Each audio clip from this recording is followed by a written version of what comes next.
been looking at that because we talk about current affairs with faith and mental health perspectives.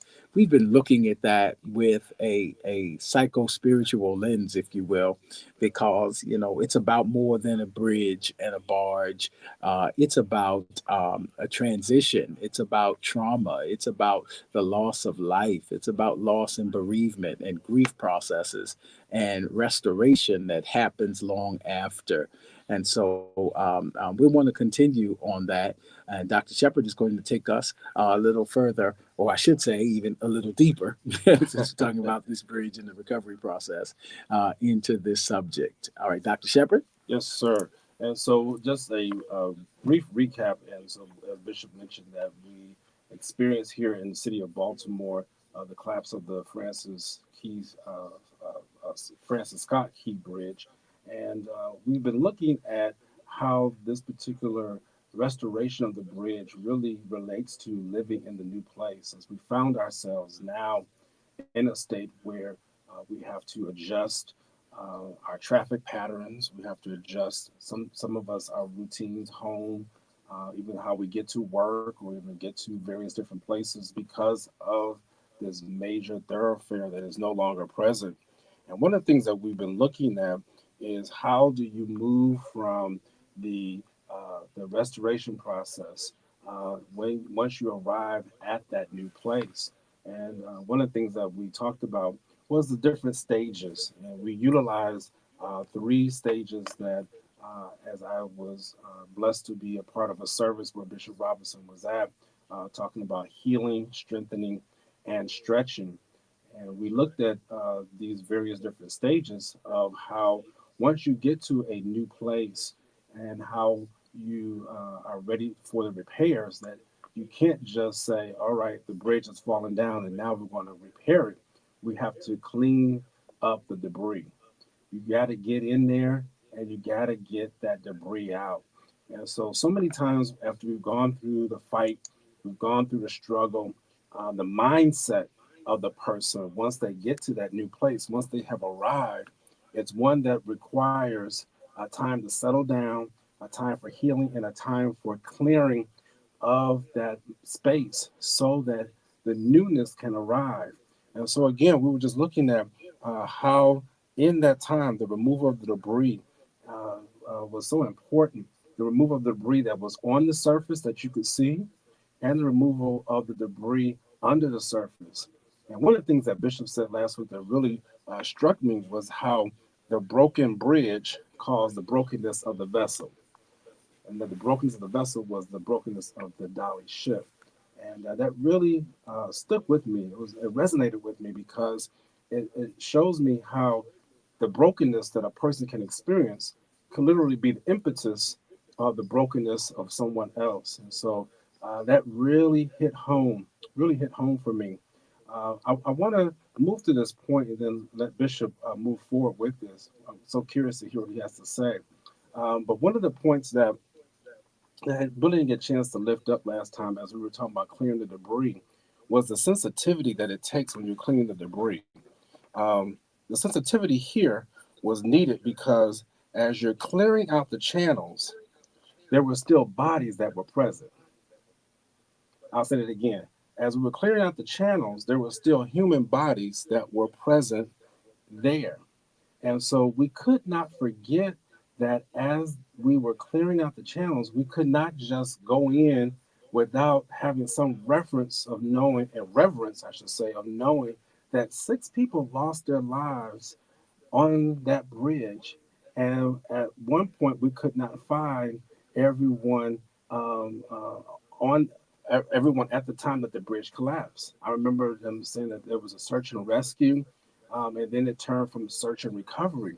And so it really just stuck with me as I thought about this and thought about the sensitivity that's needed, that needs to be had when we're dealing with these type of matters.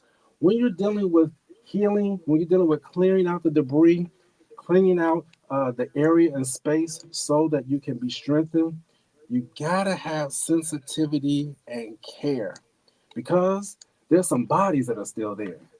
There's still some things that may not uh, people may not be willing to share or be even willing to admit, because there's really some lives that have really been affected by the collapse of that particular situation, the collapse of that bridge. So Bishop, yeah, that just really stuck with me.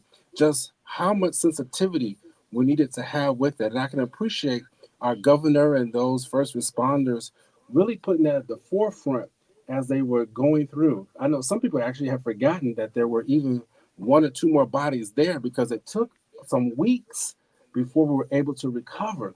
And so we want people to know there's got to be sensitivity, there's got to be that awareness that when you're clearing out the debris, that there may be some bodies there. Yeah, Bishop, I'm going to leave it right there. Yeah, that really speaks to why we're still covering this subject, because it really is exemplary in so many ways, and there's so many learning opportunities and growing opportunities so just from this experience. For example, we like quick fixes Mhm. in our culture. We like, is there a pill for that, and can I be better in the morning? But some things are a process because of all of these factors that are involved. So it's no longer perhaps at the top of the news story. Right. But things that are no longer at the top of a news story does not mean that it's not still significant for persons who are going through it.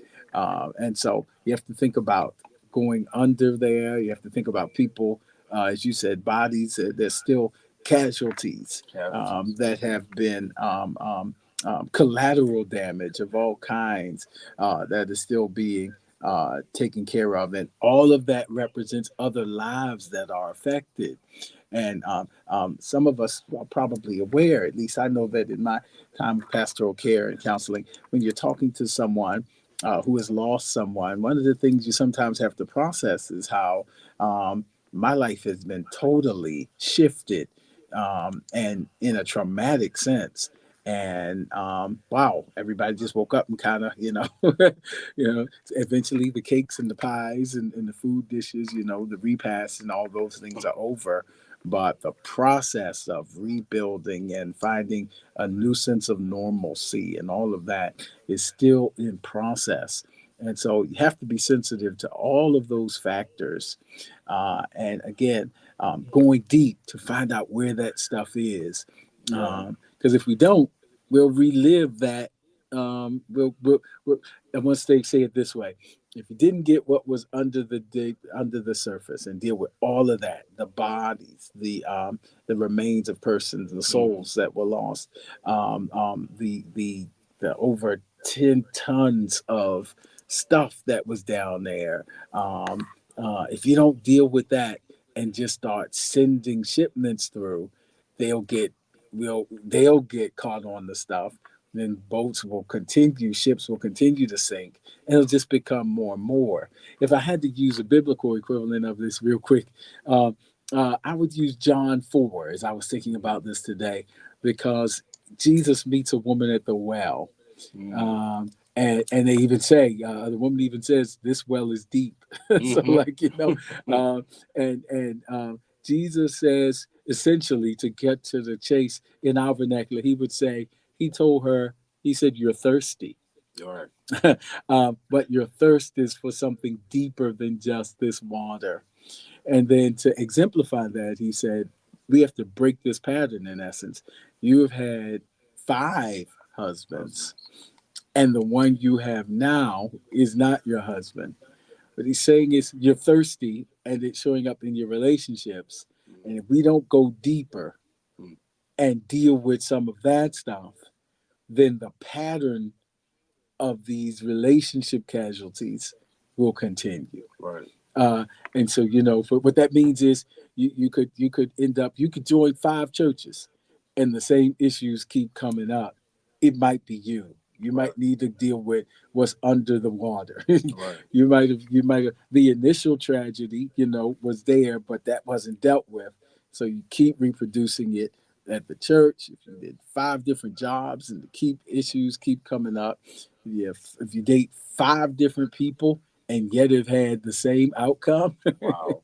It might be that there's some stuff beneath the surface that wasn't sufficiently dealt with in our haste to just get the bridge back up. Absolutely. So Absolutely. that's why it's so important to stay here until the passageways can be declared clear. And let me just say this real quick, and then Dr. Shepard, please tag in. And sometimes we can't declare ourselves clear. Ooh. so, so, Wow. sometimes so you have to have U.S. Army Corps of Engineers and Yes. other professional divers and Yes. biologists and construction Yes. experts to look at the way, and then they give the diagnosis, which comes from the Greek word noskos, which means knowledge, Right. which essentially means I know what is going on here.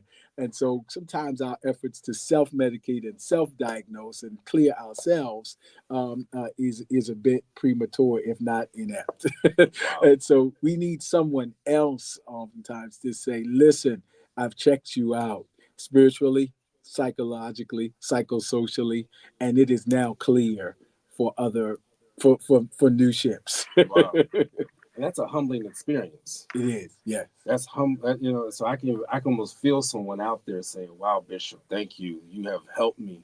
But we must also admit that is a humbling experience, and you must not just be humble. You got to be vulnerable Yes. and be real with yourself to say, you know what, I need someone to help me to diagnose, to assist me to be able to indicate when those channels are again clear. Because let me tell you all, a lot of people don't want that. I know that just now, again, Yeah. Bishop has seen it as a pastor, as a clinician.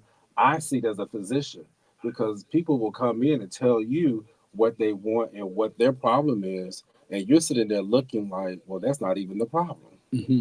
Because many times there are certain diagnoses that actually overlap. ADHD and anxiety Yes. are two of the most common diagnoses that I really have to let people know. Yes, they are real diagnoses, real disorders, but they are not treated the same, but they do look the same.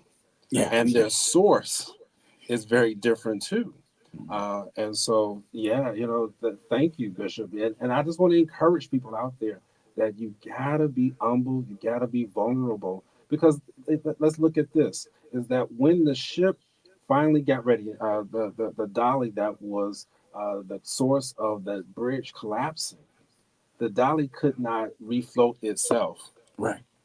It needed help, and it needed a lot of help. It needed the various persons that Bishop just said, the core army of engineers. When it came time to refloat itself, they had to have tugboats. They had to have various other things to announce when it was ready to be refloated again. And so, it couldn't just move itself again because I just talked about how part of that bridge fell onto the ship, which Right. ended up breaking the ship. Yeah. And Bishop, that happens a lot. Many times we get broken because someone else Yeah. situation broke us, and we think that we can repair ourselves and get right back on up. We find ourselves in the new place. Now we haven't forgotten where we're at now. We're in this new place, but we find ourselves broken and thinking that we're okay in that new place, not being real with ourselves. And so, thank you, Bishop. That was very helpful. Yeah, and I hope my intention was clear. If not, just let me clarify. That's not to be insulting.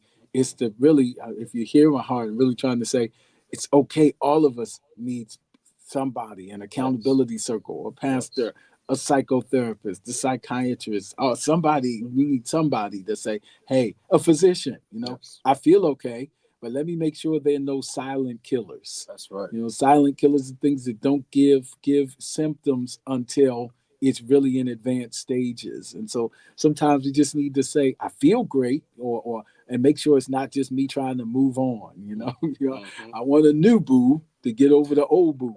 It's human to kind of take those avoidance strategies, but it's okay to take a minute to just kind of say, hey, and then call somebody and say, I'm not okay. Or I want to make sure I'm okay. Mm-hmm. And Mm-hmm. let's have this conversation and not getting too stressed out about it. Here's something therapists and pastors have in common. Both of us sometimes get frustrated by persons who terminate the treatment process is too soon. Yes, sir. It's like you came to two sessions. Right. You just wanted two 45, Right. 50-minute sessions to unearth 10, 12, 20 years of traumatic experiences.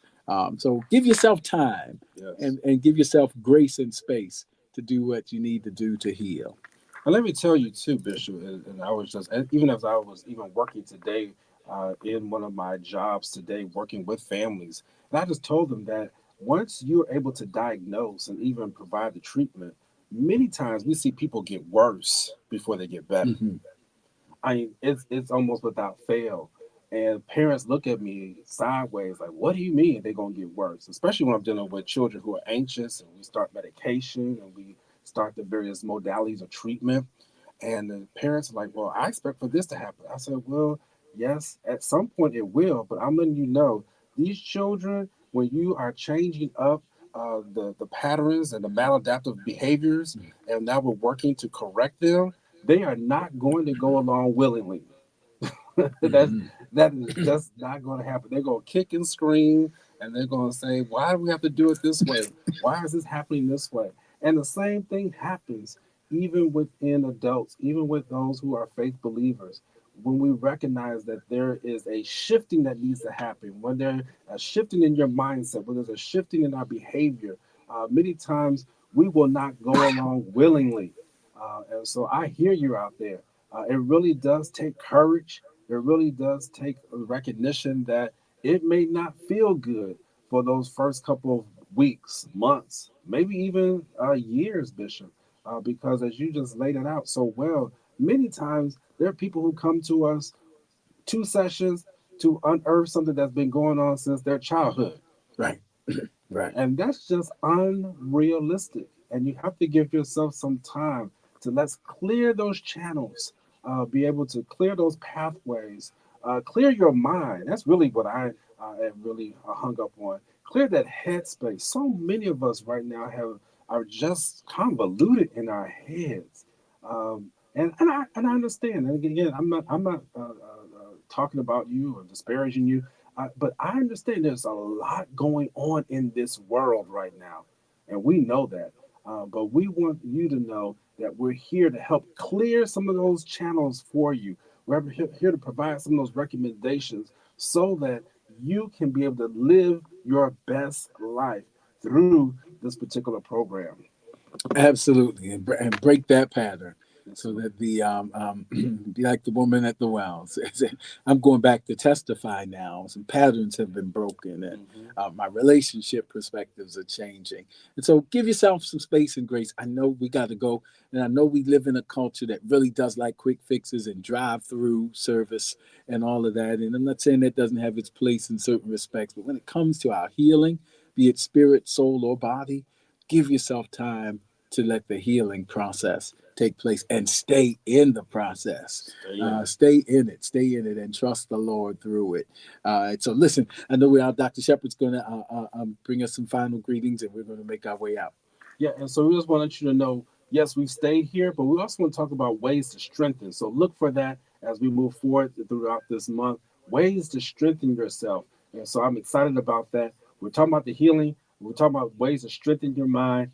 Please stay tuned. Please let people know that we are here live in spirit and mind. And if you need to talk to somebody, talk to them. Let them know. Hey, call your pastor, call your therapist, call a friend, and say, hey, I need some help. Help me work through this. And then join us next time right here on Spirit in Mind.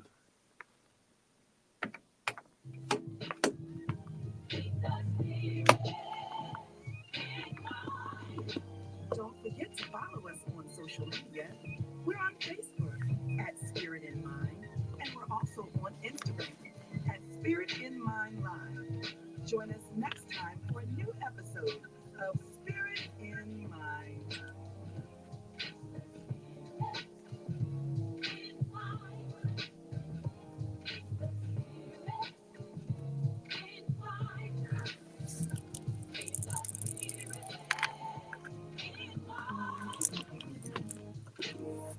This program is brought to you by Spirit in Mind LLC.